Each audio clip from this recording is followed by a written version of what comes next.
Hey everyone, Joseph Onesta, type 2 mentor here. Starting a new series on blood testing, why diabetics and pre-diabetics should test their blood if they don't, and if they do, what to do with that. So we're going to talk about the different kinds of blood testing and what we can do with that information. Many diabetics who are on exogenous or injected insulin do test their blood because they have to sort of make a guesstimate about how much insulin they need and when, either before or after they eat. But a lot of other people don't even bother or do it very regularly.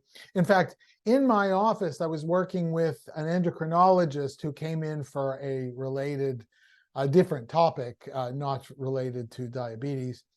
And he saw my book and he was curious about, it's called Deleting Diabetes, if you want to know. Anyway, he saw it and he said, what's this all about? And we talked for a little bit, and he was astounded that my clients regularly and faithfully test their blood glucose. He said, I can't even get my patients to do that at all. And, it's like kind of amazing. And I said, you know what I think? I think it's because when they test their blood sugar for you as their endocrinologist, they're looking for what might be bad. But when my clients are looking at blood glucose, because we're in the process of bringing down their A1C, controlling their blood glucose levels, and even reversing type 2 diabetes, they're looking for what's happening that's good. So let's take a little bit more of a positive angle on this.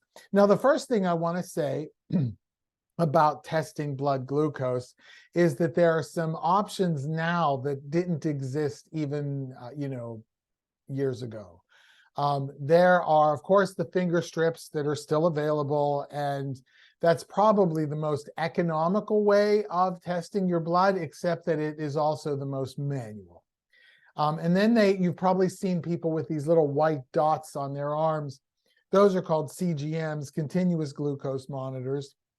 They usually pair up with your phone or some other device and keep records of the tests, often communicating with your doctor, sending your doctor I don't know if your doctor looks at them or not, but they can go to their doctor and to your doctor, this sort of, apparently they test every 5 minutes. I've never had one. I don't need to test that frequently. And anyway, but I was offered when we started a new program. By the way, I mean, I haven't been diabetic. I haven't had high blood glucose chronically for almost 5 years now. I mean, no meds. I'm off all my meds and my blood glucose numbers are normal. But anyway, so I don't really need to do that. But when we changed insurance companies, because something happened, I got an offer for a free glucose monitor. And I was absolutely convinced that it communicated with the insurance company. Now, how did the new insurance company know? Well, it's because, every person's medical record is part of that HIPAA communication process. And they knew that I was diabetic. I didn't tell them. We just signed up for a new insurance plan, different company, and they knew. Anyway, so, and I didn't get it. I could have gotten it just to see, and wouldn't they be surprised if they saw my normal numbers? But even that was a finger prick. So anything can happen these days. In fact, I've heard that there is in development a watch that will test your blood glucose. I don't know how that can happen. We'll see. I'm waiting for that. But anyway, those are the most common ways of testing. And why would we want to do it? And what are the different kinds of tests? Well, let's talk about the different kinds of tests, or when to test, and why those numbers are useful. The first that a lot of people are familiar with, at least in terms of diabetics, maybe not so much pre-diabetics, but diabetics, is the A1C. Now, the A1C is actually an average of all of the things that have happened in your blood glucose over the last 3 months. And so it's not really possible. You can test for it at home. There is a home A1C test available. It's a little pricey. You can do it 4 times for about, I don't know, $60 or $70. And, you know, you have to follow procedures, and who knows how accurate it is if it's at home. Just saying, as they say. I've done it. Mine always looks a little higher than what the doctor comes up with. So, and I've had lots of clients who, in curiosity, took their own A1C right before going to the lab and finding out that it was just a little high for them. Now, that's for them. You know, everybody's a little different. Who knows? But the A1C is that average. It can't be fudged, no matter what you do. It cannot be fudged. So, but there are others. And probably the one that most people have experienced, at least on their blood work, is the fasting blood glucose level, the fasting blood sugar. And fasting, the reason we fast is I suppose we assume that this is going to be the lowest your blood sugar is on a daily basis. And doctors use that as kind of an indicator of, should we be looking for something else? Now, that is most likely testing the A1C. Now, there are other signs. High blood pressure might get the doctor to start looking at your blood glucose. There are other things that show up. High blood pressure is one of them. Obesity is another one. If you're overweight, the doctor might look at that. There are other signs too. But at some point, if you're pre-diabetic or diabetic, your doctor started looking at your blood sugar and there was a reason for it. Whatever it was. So the fasting. Now, how long do you have to fast? When I first was diagnosed back in 2004, it was 10 to 12 hours. Now I see on scripts or prescriptions for my clients, 9-hour fast. And so I'm going to say that you're testing your fasting blood glucose at a minimum of 9 hours without having eaten anything. Now, you could drink water.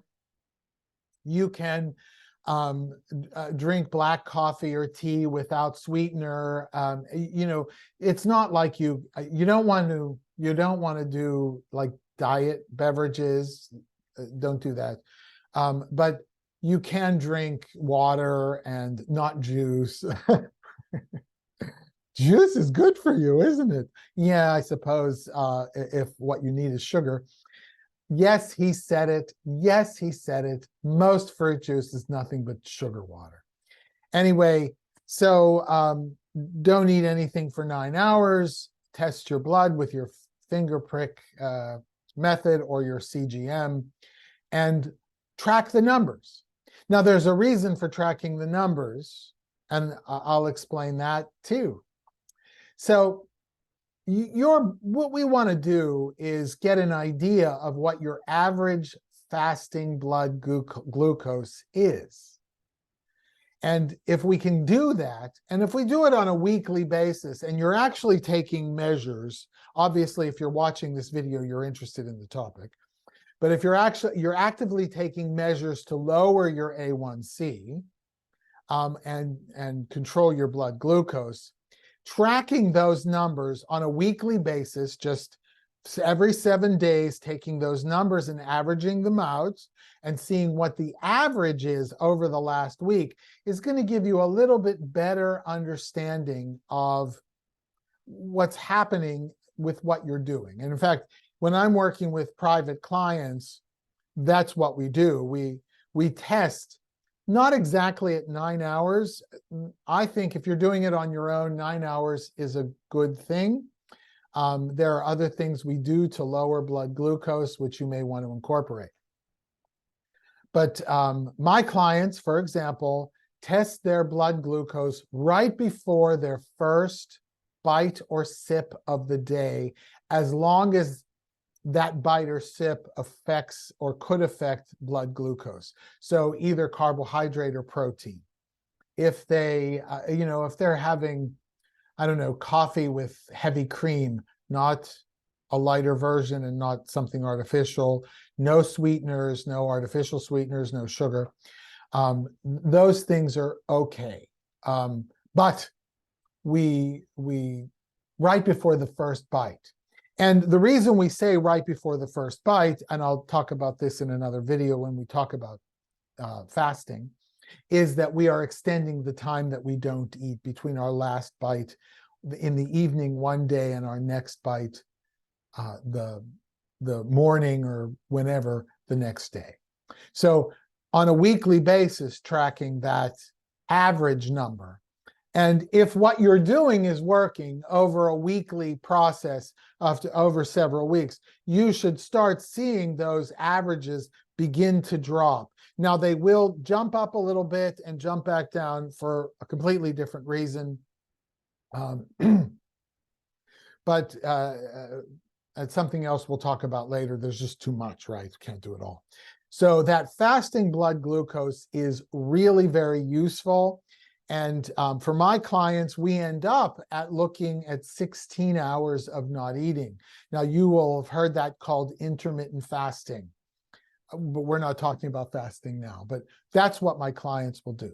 There's another test that you may find very useful as a pre-diabetic or diabetic, as someone who's been diagnosed with diabetes, and that is to test for the dawn phenomenon. And the dawn phenomenon, very simply, is that even though you haven't eaten, your blood glucose, your blood sugar numbers go up. Like some people will test, and this is how you do it. You test right when you go to bed, not after your first bite or your last bite of that day, but when you go to bed, you test, and then you test it in the morning. Now, you won't want to have eaten for several hours before you go to bed, because you do want that to be your blood sugar coming back down to normal. So, and there'll be little separate videos for all of these. This is a long video, but this is like the master course, and then we'll do the little minis because they take time. And when they're shorter, people will watch them. So we test right when we go to bed and right when we wake up. If the wake up number is higher than the bedtime number, then what has happened overnight for some reason, and the reasons can be several, the blood sugar rose even though you haven't eaten anything. And if you have the dawn phenomenon, it's good to know that you have it, that you're experiencing it. Many, many, many diabetics and pre-diabetics do experience the dawn phenomenon. If you want to know more about the dawn phenomenon, there'll be another video coming along in this series. And then a very informative one that I recommend to my clients that they repeat fairly often, is the pre and postprandial. Now, what that means, pre and postprandial, are big science words that basically mean before and after eating. So, and I still do it today, even though my blood sugar numbers are normal. If I think I'm going to eat something that might be an issue, and I'm interested, right? So I'll test my blood. I'll take one reading right before I start to eat. And then once I finish eating, then I'll test 4 more times at 30, 60, 90, and 120 minutes. I'm testing for 2 hours to see when does my blood glucose hit its apex, the highest number in that 2-hour period, and when and how high it is.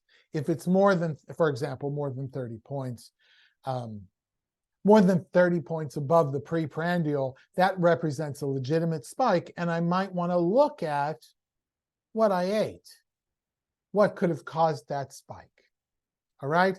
Later on in the process, if you continue to do this, you'll start to see that those spikes sort of level out.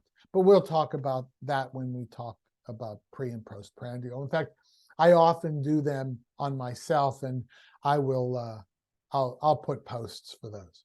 So this is when we test our blood and what those things tell us. What we do with them is a little different. And for each one, there'll be a little separate video to be more exact. But what I would say is that activity after eating will lower your blood sugar.